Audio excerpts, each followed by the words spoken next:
Hi guys, welcome back to the channel. Today we are doing something awesome. I've actually done this before, but not quite this way. So I have this monster. This is an 18-pound Snake River Farm Kobe brisket, delicious. And I actually just got a big green egg smoker. I'm so excited to try it out and use it.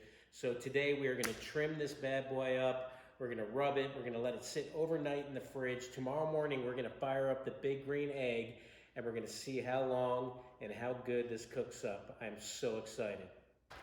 So the first thing we gotta do is get this bad boy, this big brisket out of this package. This thing is just monstrous.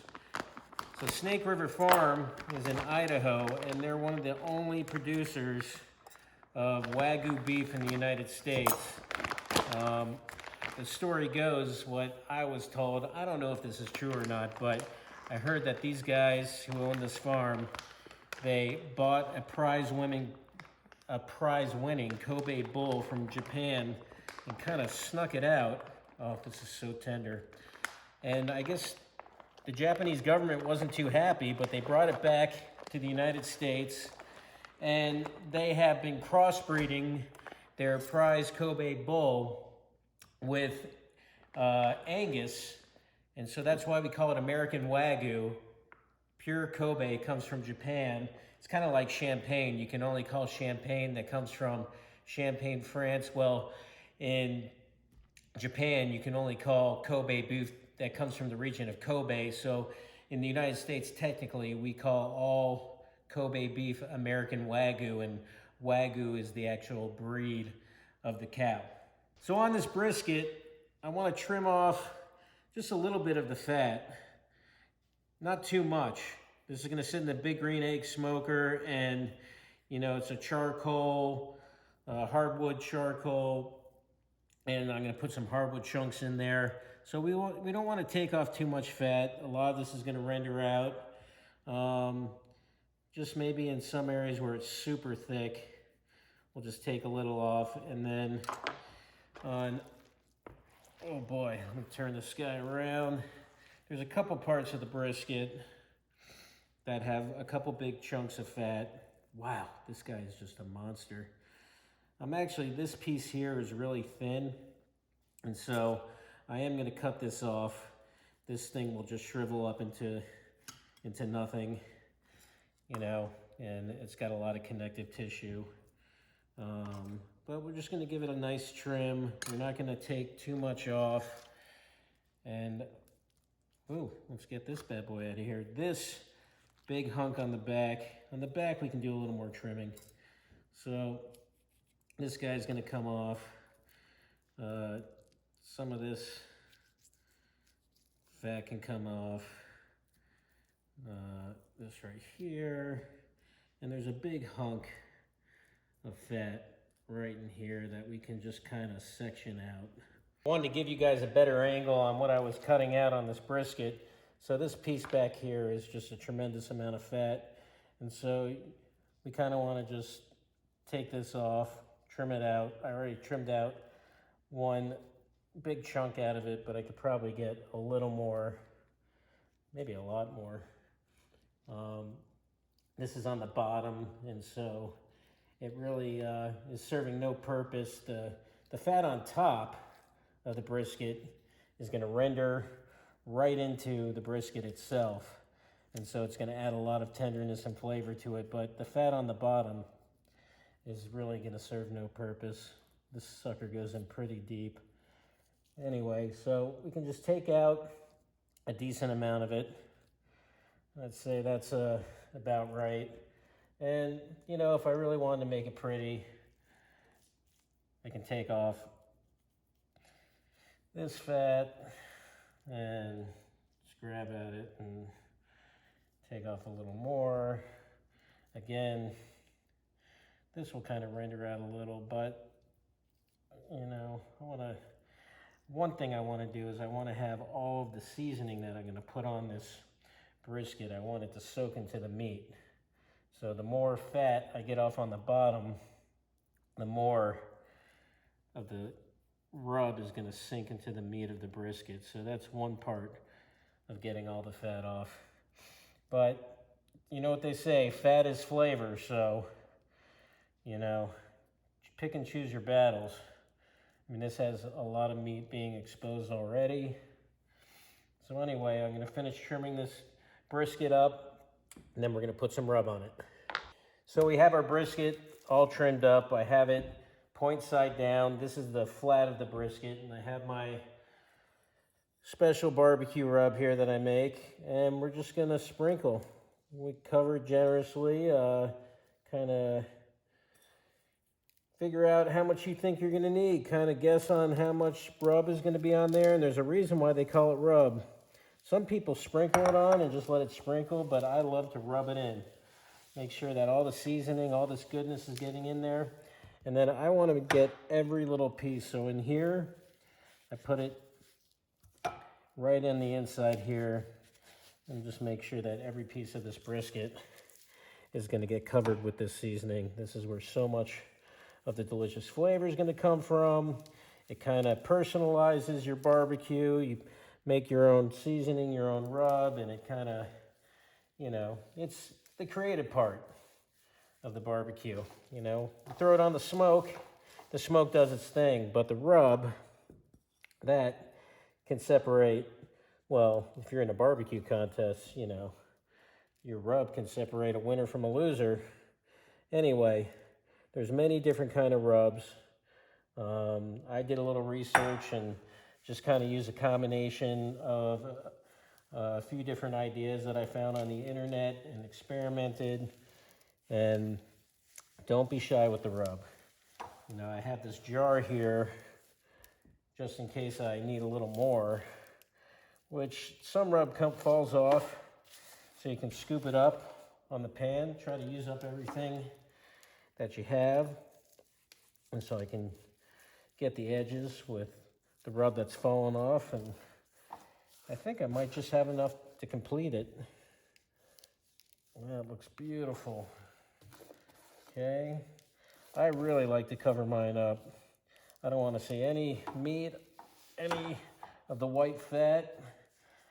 Fully seasons where it's at. So this brisket looks like it's good to go. I'm going to wrap it up. I'm going to throw it in the fridge. It's going to marinate and sit overnight. Tomorrow morning, we're going to fire up the big green egg, and we're going to get this big boy smoking. How to get the big green egg going, it's very, very simple. It's a fun process, and there's a tool that I use that makes it super easy. This is a chimney starter. It is super helpful, and Weber makes this. Not sure if Big Green Egg does, but get yourself one of these. It's going to save you so much time and energy. Anyway, you fill this up with some hardwood lump charcoal. You get starter cubes, newspapers. I actually set it down inside the Big Green Egg, light it. About 10-15 minutes later, this entire canister is filled with red hot coals. I dump it in the Big Green Egg. I also, to give it a little more flavor, besides the hardwood lump charcoal, I'm using some apple wood today.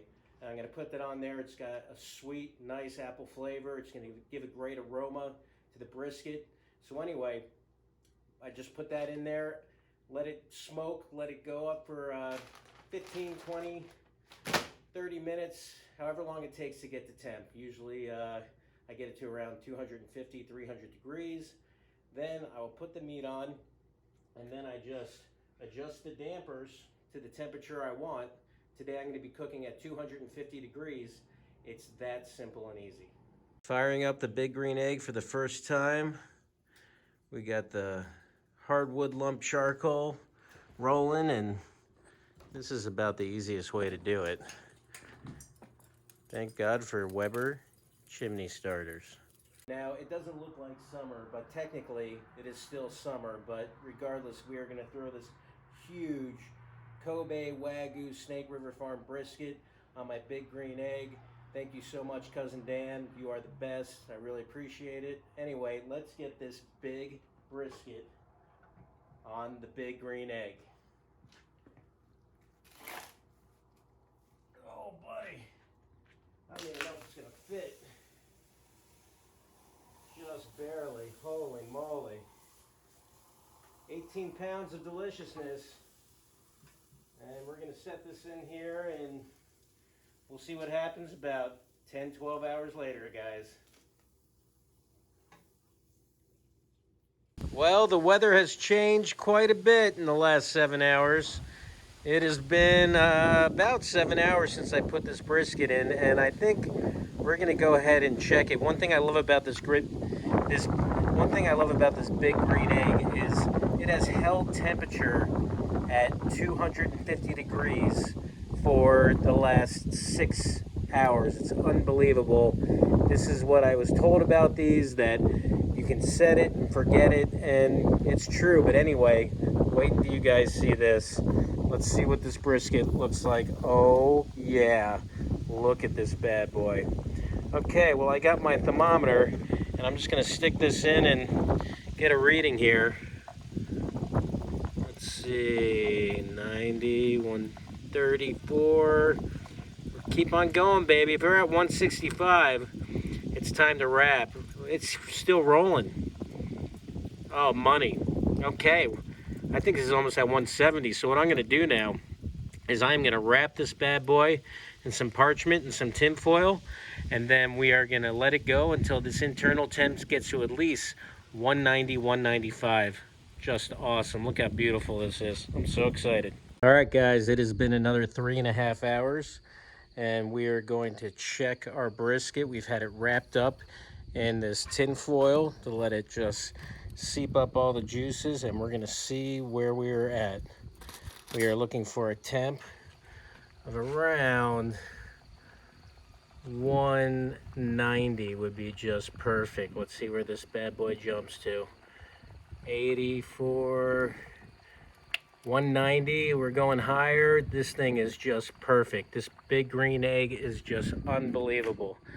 I'm so excited. So what we're gonna do is we're gonna take this brisket and we're gonna let it rest for about an hour. We're gonna put it in my barbecue cooler where it's gonna sit and let the juices all absorb. The brisket is done. We're actually at a temperature of 203, which is just unbelievable. In a record time, I mean, it's been maybe 10, 11 hours, which is unbelievable. Anyway, I'm gonna take this brisket, I'm gonna put it in my cooler to let it rest for another hour, and then wait until you see what this looks like. And oh, you can feel this brisket is just fall apart. Unbelievable. Nice and easy in the cooler. It's as simple as that. We are finally ready to check out how this brisket turned out. I'm so excited. It's been sitting in this cooler, resting for about an hour.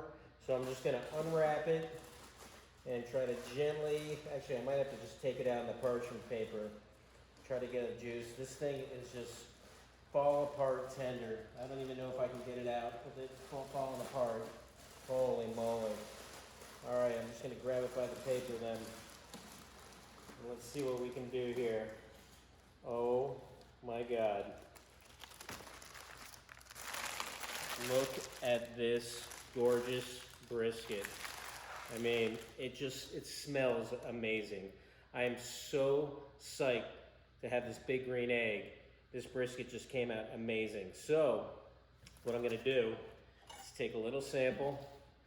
I'm gonna start at this end, and you always wanna cut across the grain. So, we're just gonna slice here. Holy moly, it's like bark. Unreal. Let's try this. Oh, yeah. Look at this. I mean, look at this pull apart goodness. Oh. Unbelievable. Guys, you gotta try this. If you got a big green egg, great. If you don't, go out, get yourself a brisket. Check it out. It is just unbelievable. Thank you guys so much for watching my video. And if you want to see more amazing food, delicious barbecue, unique foods to eat, don't forget to subscribe to my channel. Hit the notification bell so you can see when my next videos are coming out.